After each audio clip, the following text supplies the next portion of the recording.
upon a very close scrutiny of the alleged references to Muhammad in the Bible as a prophet, they absolutely have no relation to the Prophet of Muhammad, nor prophesy his coming. Muhammad is not mentioned in the Old Testament.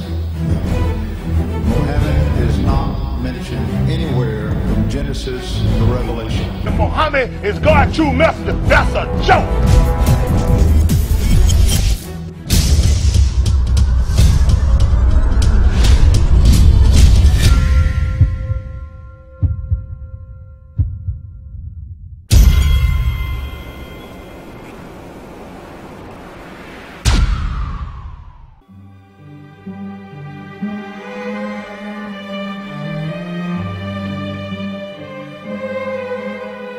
Lo, we inspire thee as we inspired Noah and the prophets after him, as we inspired Abraham and Ishmael and Isaac and Jacob and the tribes, and Jesus and Job and Jonah and Aaron and Solomon, and as we imparted unto David the Psalms.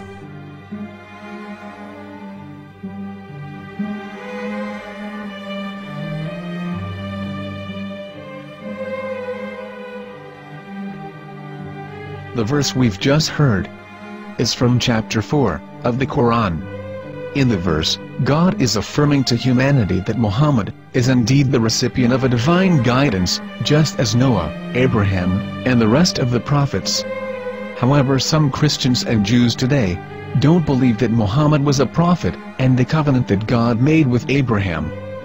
And since the Quran is not their book of authority, in this video I'm going to show you that the book you're holding in your hands contains the name off the seal of prophethood, the Prophet Muhammad.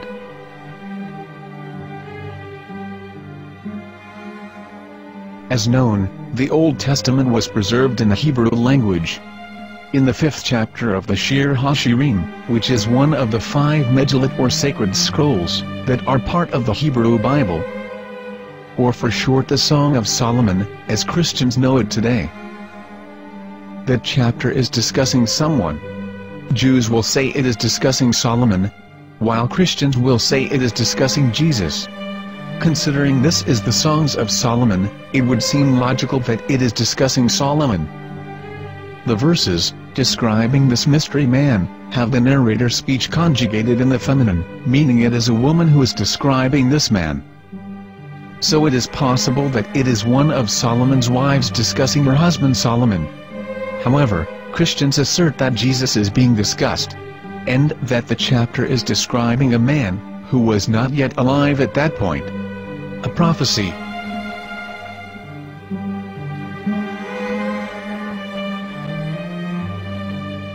In reading the English translation of Song of Songs 5:16, it finishes the description by saying, "He is altogether lovely," but what most people don't know is that the name of that man was given in the original Megillat. Here is verse 16, and how it is written in ancient Hebrew, before introducing the vowels, in the 8th century. From the Hebrew Bible, on scripturetext.com. Here is the word in question.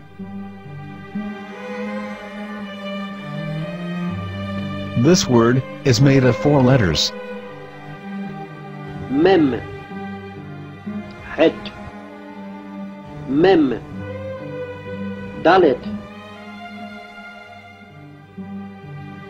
Now when reading the word as it is written in its original form, with no vowels, it can be read as Muhammad, which is the name of the Muslim prophet, or as Mamad with no A after the H. According to Ben Yehuda's Hebrew English Dictionary, it is correctly pronounced as Muhammad, not Mamad. So how we're going to know for sure if it's pronounced as Muhammad, the Muslim prophet, or as Mamad, a random Hebrew word? The only way is to give the verse to a rabbi and say to him, "Please read." Here is the Song of Songs 5:16, and how it is read by a rabbi from a Hebrew Jewish site. Please notice, the im in Hebrew is a plural of respect. Hiko mamtakim vechullo Mahamadim ze dodi vezer'i benot Yerushalayim. Hiko mamtakim וכולו מחמד, מחמד, מחמד, מחמד, מחמד, מחמדים. זה דודי וזה רעי בנות ירושלים.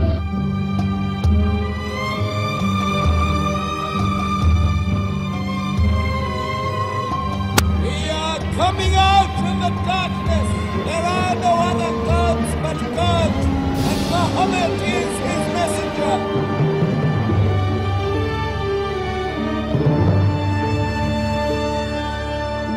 Let the world hear. חיכו ממתקים וכולו מחמדים, זה דודי וזה רעי בנות ירושלים. חיכו ממתקים וכולו מחמד, מחמד, מחמד, מחמד, מחמד, מחמדים, זה דודי וזה רעי בנות ירושלים.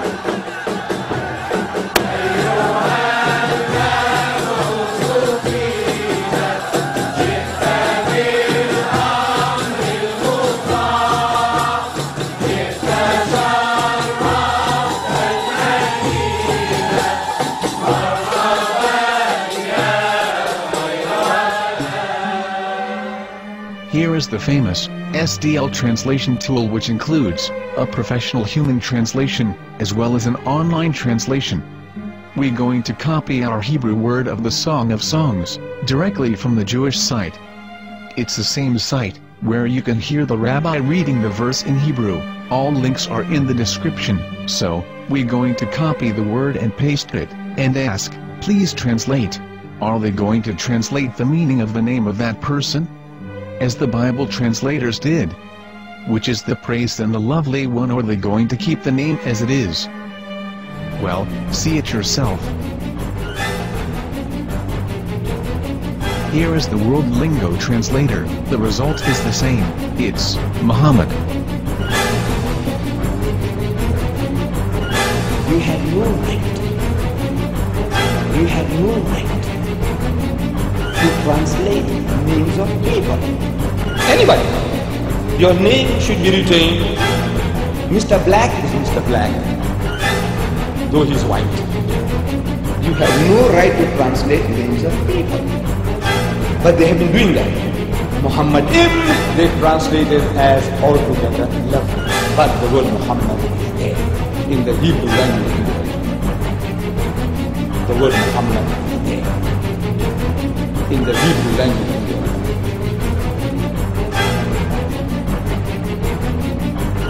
I will tell you a story from my own personal experience. Years ago, I used to spend every Sunday afternoon in a place called Speaker's Corner. And in my years down there, I got to know a Jewish rabbi. He was a very nice man. He used to listen to me, and he was always very polite and talked about Islam in a very nice way.